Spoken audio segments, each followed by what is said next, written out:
Good afternoon. The committee will come to order. I'd like to welcome everyone, and our colleagues will be here shortly. We're going to have votes here that's going to interrupt us probably any minute, and then I'm going to try to get my statement in, probably the ranking member, as soon as he gets here. So we'd like to welcome the folks here, the witnesses, and the members as they come to the Subcommittee on Asia and the Pacific. The ranking member, Mr. Feli-Mavega, is not able to be here today, so Mr. Berra will sit in his place this afternoon. Mr. Berra and I will make opening statements, and other members will be recognized for 1 minute, assuming the timing goes right for all this. In many ways, the Burma we see today is much different than the one we knew only a few years ago, at least at first glance. The sudden and unexpected democratic transition, which opened Burma's frontier to the world, was welcomed by democracy advocates everywhere. In fact, I traveled to Burma in August last year and saw a number of these changes. To be sure, we're all pleased that Nobel Peace Prize winner Aung San Suu Kyi is finally free and a duly elected member of Parliament. The same can be said of the regime's actions to release nearly 30,000 jailed citizens, of which 1,071 were political prisoners.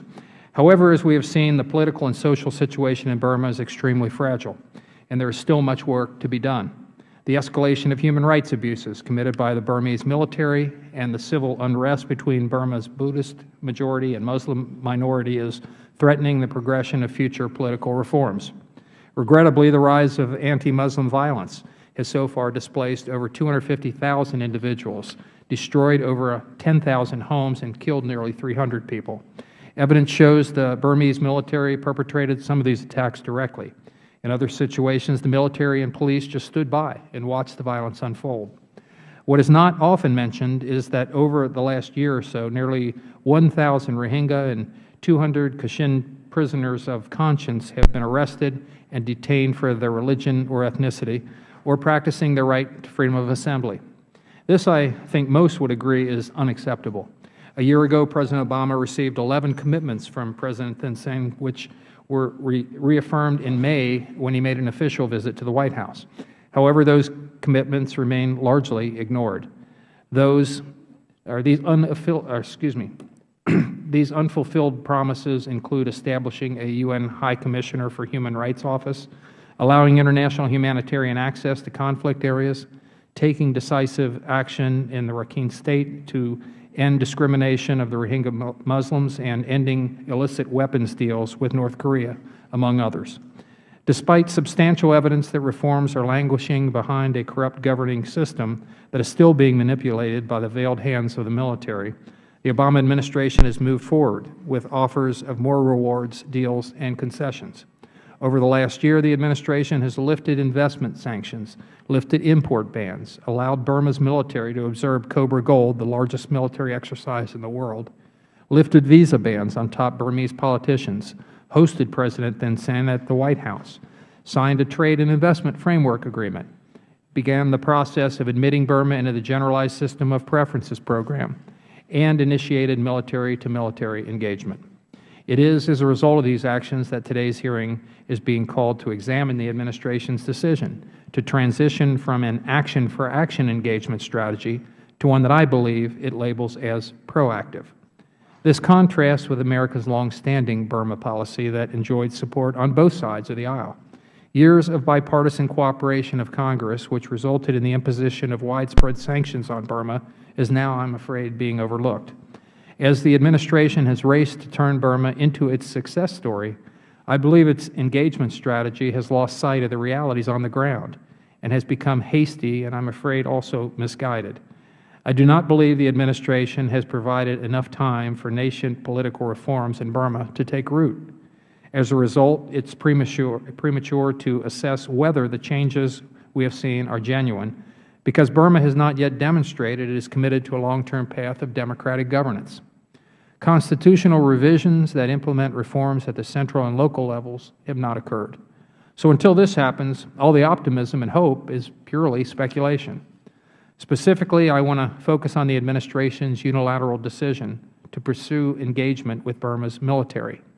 As we have seen elsewhere in the world, unconditioned military assistance can lead to unanticipated outcomes.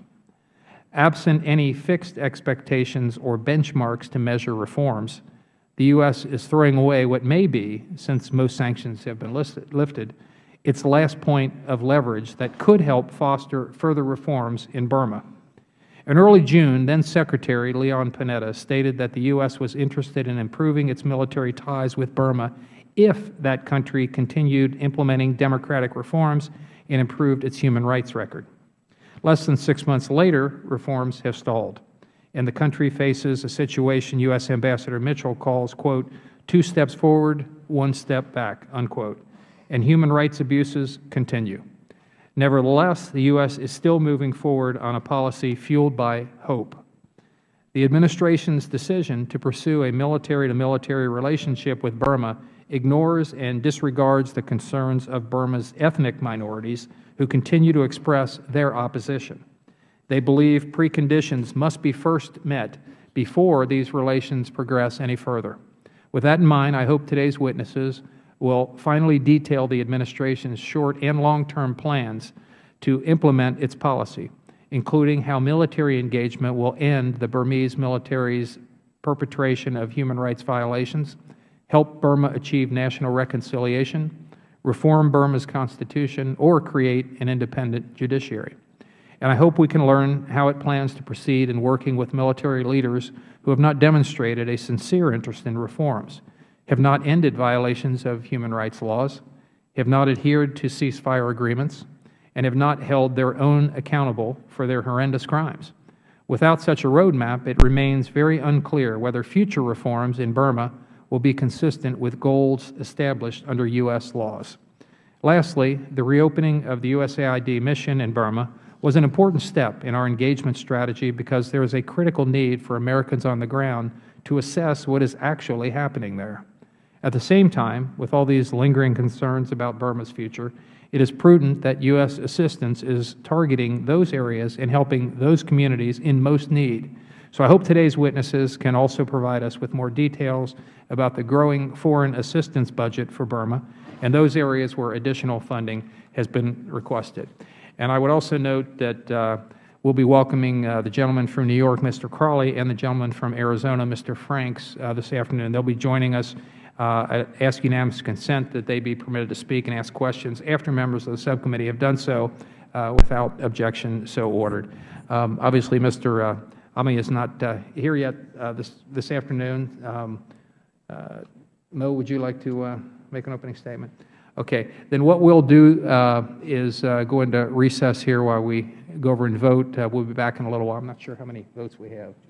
2 votes. So I'm guessing it'll be approximately a half hour. So apologize for any inconvenience to everybody. It's going to hurry up and wait things, but votes have been called, so we have to go and do our constitutional duty. So we'll be back shortly.